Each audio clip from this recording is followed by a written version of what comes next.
like clock, I can't stop. Fuck around, make my 40 pop. No popcorn, I pop pistols, reaming my body. Alright guys, I want to talk about some things that are kind of under the radar and some things that are kind of forgotten in the Boruto manga. And of course, one of the more important things is going to have to be Kashin Koji. I think one of the reasons why I feel like Kashin Koji is definitely an important figure and having to find out exactly what's going on with him, the fact that he's not necessarily a regular Kata organization member or he's not necessarily a regular enemy. We understand at this particular point that Kashin Koji is the reincarnation of Jiraiya, and of course Jiraiya's legacy is literally on the line in this character right here. Now, as we've seen so far from Kashin Koji, he has definitely held up his end of the bargain in terms of representing Jiraiya's legacy. In my opinion, a lot of people think this way as well. Kashin Koji on some levels might actually even be better than Jiraiya in terms of character. Because of that, I feel like Kashin Koji is probably not going to just fade off into the background and not necessarily have a very preeminent role in the actual Boruto series from now on.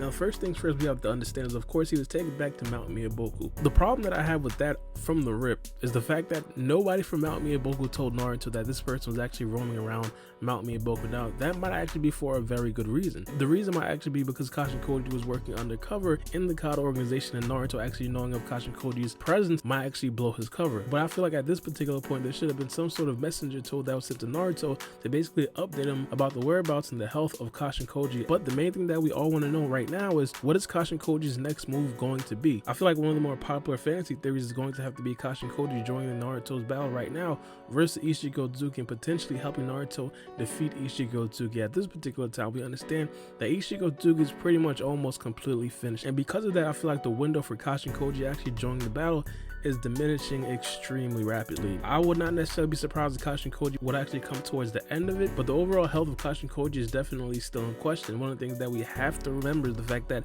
all of this is happening like in a short amount of time. Like Ichigo Tsuki like just literally just finished off Kashin Koji, and Kashin Koji like just barely escaped. If we're basically going on the assumption that Kashin Koji could potentially actually join the battle, we have to assume that Mount Miyaboku have some sort of rapid healing mechanism, or Kashin Koji himself, because of the scientific technology that's embedded into Kashin Koji, can potentially heal himself faster than the regular person. And of course, all that's definitely possible. Now, some of the more realistic things I could possibly see Kashin Koji doing in the future of the Boruto series, I feel like he'd probably be very prevalent in Boruto's development, especially post time skip. One of the things that Jiraiya was absolutely famous for in this series of Naruto is, of course, helping Naruto throughout the time skip. Now, I don't necessarily see Boruto training with Kashin Koji throughout the time skip, just like how Jiraiya trained with Naruto throughout the time skip, even though I definitely would not put that past the Naruto writers, mainly because they love drawing on nostalgia scenes. For example, Shigadai, just like Shikamaru, becoming the first tuning of Boruto and Naruto's class respectively. One of the things that's not really easy to anticipate is, of course, Kashin Koji's connection to Boruto. What we've seen from the Boruto manga is that Kashin Koji's memories do not replicate what Jiraiya's memories actually were. We understand if Jiraiya actually came back into the Boruto series, he'd be a lot more present in the Hidden Leaf Village, especially if we understand that Kashin Koji's chakra isn't foreign to the Hidden Leaf Village, and more specifically, he'd be checking up on Naruto a lot more. Now, if he did have Jiraiya's memory, I think 1000% he would definitely help Boruto in his development, but I still think it's definitely possible that Kashin Koji still helps Boruto in his development, just because of the fact that the Naruto writers love the nostalgia, and Kashin Koji would definitely be a very good character to help Boruto with his development, especially if Sasuke isn't there in the future because of this particular battle right here. Boruto and Sasuke are always going to have that connection, but I feel like Kashin Koji could potentially step in and have that Kakashi role that, of course, Konohama never stepped up to actually become. Another realistic possibility for Kashin Koji, in my opinion, is, of course, him fighting against the other Kata member that we have still yet to see actually in battle, which is Code.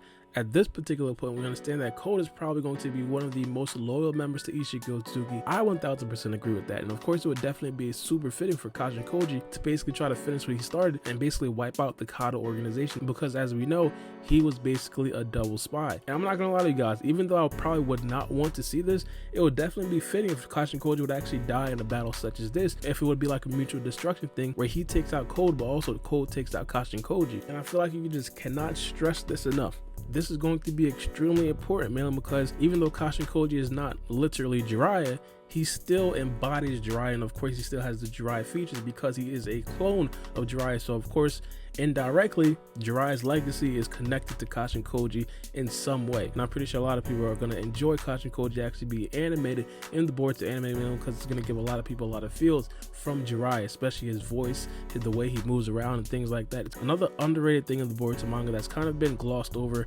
It has to be the stone engravings. Now, some of you guys probably don't necessarily remember this, but back in chapter 35, Sasuke entered an Otsutsuki dimension. It was Jigen's dimension that he basically frequents, and he actually held the 10-tailed beast inside that dimension. Now, in that dimension, there were 6 engravings, and each of those engravings actually did represent an Otsutsuki member. We know that because the 4 Otsutsuki members that we do have confirmed is Ishiki Otsutsuki, Kage Otsutsuki, Momoshiki Otsutsuki, and Kinshiki Otsutsuki. Now, there were 2 other ones that we don't really know, and specifically, what's really weird about the 2 other ones that we don't really know is the fact that they were actually destroyed. We still have no idea why they were actually destroyed. Of course, there are some popular theories, for example, the fact that those 2 are possibly even dead, but that doesn't make any sense because Kinshiki, Momoshiki, and Kage, they're all dead and their stone engravings aren't necessarily destroyed.